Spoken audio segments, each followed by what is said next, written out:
man nga ñëw jël kàddu. Ndeye Marie Sané man nga waajal.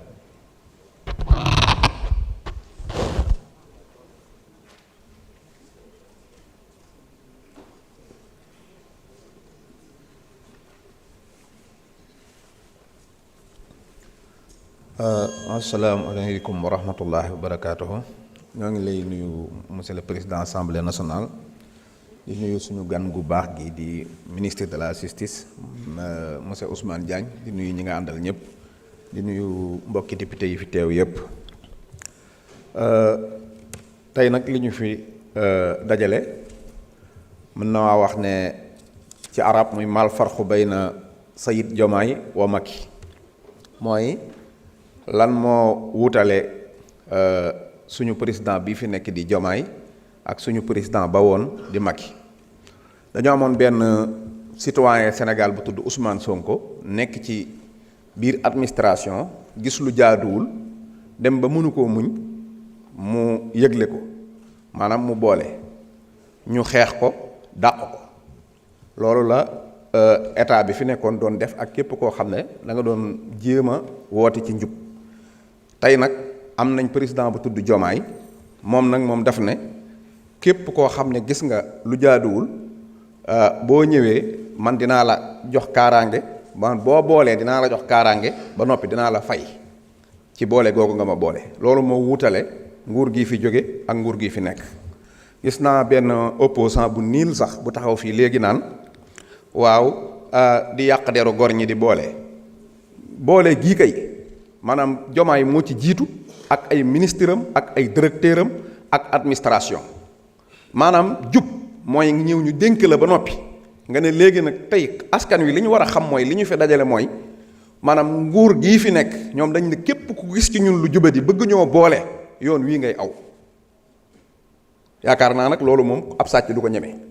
képp ku gis ci man lu jubati bëgg maa boole benn dinaa la jox kaaraange ku doy tayit yoon wii ngay aw mooy rëddal la yoon yooyu mën a aw ba boole njublan gi nga gis ci man te bu loola bu dee dëgg danañ la ci mosal dara. loolu nag waxuñu ko pour gouvernement bi jàll waxuñu ko pour commerçant bay jaay ceeb waxuñu ko keneen ki ko moom mooy ki nga xam ne maanaam mooy ñun ñii di doxal tey ñun ñoo moom loi yii. loolu nag ku jubadi du ko def. beneen bi ci des mooy dégg naa mu naan waaw nit ñi dañoo amul liggéey moo tax ñu naan ku boole ñu fay la mais tey boo demee loi bii xam nga am réew dafa war a am ay opposants yu am xam-xam ca dëgg-dëgg.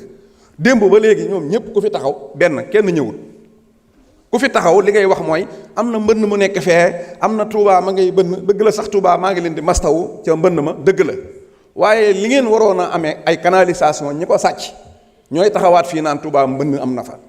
ñun nag lii ñuy def tey mooy alalu askan wi dootuñ ko sàcc waaye dañ koy régler mbënd mi di ko régler ndox mi di ko régler courant bi ba benn problème dootoo leen ko am looloo ñu fi dajale tey. dégg nga soo demee France loi bii am na fa xanaa doo demee France dañoo bëggal seen ndaw ay liggéey nangam am na fa mais dañ ne képp ku ñëw di boole duñ la fay dara. looloo tax français yi dañ ne su ma boolee ndegam am nay risque te duñ ma fay du ma ko def moo tax loi ba doxut. soo demee Amérique loi bi am na fa. mais dañ ne à 30% sax ci li nga boole dañ la koy jox boo ko dee calcul day nekk ay milliards yu bari li tax loi ba doxu fa mooy képp saa bu nit ñi xëyee ñi ngi xool kuñ boole. donc ñun opposition bi li ñu soxla woon mooy bu ñu ñëwee ñu ne loi bi kat gis nañ ko donc lii ngeen ciy def lii ngeen ci boole bokku ci mais man na maa waat ne ki taxawoon fii di wax léegi benn mooy liirul loi bi ñaar mooy traducteur bi taxawoon fii di liir léegi dégluwu ko mi ngi manipuler téléphone am su paree nag gàddu làmmiñ wi di wax fii loo xam ne dara du ci dëgg. loolu mooy problème mu Sénégal askan wi nag laay alerté ngeen xam ne ñii fi nekk njub gi ñu doon woote ci seen bopp lañ ko tàmbalee. parce que tey nit bu ñëwee di liggéey si loolu na ko sénégalais yépp xam ñu ne dañ lay jël li ñuy njëkk a def mooy def loola déclaration patrimoine mooy xool li nga am diggante bi nga fi nekkee booy dellu tamit da ngay dellusiwaat ñu xool li nga fi jëlee kon da nga ne man kat lu ma fi mën a amee su may dem dinañ ma jàpp. léegi nan laay def ba li may sàcc kon nan laa koy rawalee nga ne xaaral ma wut sama benn xarit di ko def ci moom loolu mooy prête non loolu nag kooku noonu saa boo jëlee alal di ko def ci turam wala nga jël ay terrain def ko ci turam su ñëwee boole daal ne man kat am na waaju nekk ci biir administration bi mi ngi jël sama alal di ko tudd def ci sama tur kooka mooy lanceur d'alerte duñ ko jàpp duñ ko sanctionné te danañ ko fay dara. maa ngi gërëm nag benn sénégalais bu nekk ci ministre finance ñu koy wax Modou Bey bind na li opposition bi waroon def na ko mooy bind na article bu gudd pour wax ci loi bi ak beneen magistrat boo xam ne liir naa lim ci bind. waaye opposition bi moom doo gis luñ ci bind doo gis luñ ci wax critiquer rek ñoom dañoo mel ne dañoo am problème ak xam-xam. wasalaamaaleykum wa rahmatullahi wa barakaatu. jërëjëf honorable Ndeye Marie Sané, vous avez la parole. Babacar Varor se prépare.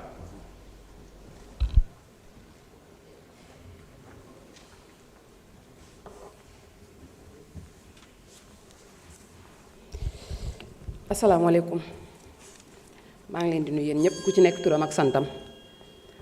Monsieur le Président, chers collègues, Monsieur le Ministre, Mesdames et Messieurs les collaborateurs du ministre, Monsieur le Ministre, votre régime, l'exécutif, et nous du Parlement, nous avons rendez-vous avec l'histoire, mais particulièrement avec le peuple sénégalais. Ce peuple qui nous a fait confiance et qui nous observe de pied ferme. Nous sommes aujourd'hui en séance plénière pour voter ces lois que nous avons pris le soin d'examiner avec vous en commission depuis la semaine dernière. Chers collègues, ces 4 lois constituent des piliers essentiels ou fondamentaux pour réussir le pacte du Djub Djubal et Djubanti, garanti et promis par notre régime aux Sénégalais. Monsieur le ministre, cette nouvelle OFNAC ne doit pas ressembler à celle supprimée. Celle-ci doit répondre forcément et impérativement aux attentes légitimes du peuple sénégalais qui ne demande que bonne gouvernance et transparence dans la gestion des ressources publiques. C'est pourquoi la loi sur la déclaration de patrimoine ne doit pas être aperçue comme une contrainte, mais un devoir de probité pour tous.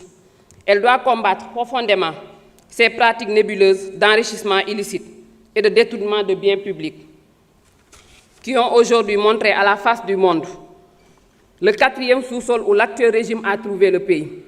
Elle doit servir de gage pour mieux renforcer cette confiance qui doit continuellement nous lier, nous, peuple sénégalais, et vous, nos gouvernants. Monsieur le ministre, à travers vous, je félicite l'équipe gouvernementale dans sa mission régalienne à servir ce vaillant peuple sénégalais dans le Djub Djubal Djubanti. La transparence et surtout l'importance qu'elle accorde au bien du peuple. Cette loi sur le statut et la protection des lanceurs d'alerte en témoigne vivement. Cette volonté saine du régime à mieux préserver les ressources du pays. Cette loi, Monsieur le ministre, nous la voterons. Nous la voterons parce qu'elle se vaut de protéger toute personne qui, dans l'administration ou une société publique ou privée, dénonce des pratiques nébuleuses ou contraires à l'intérêt général.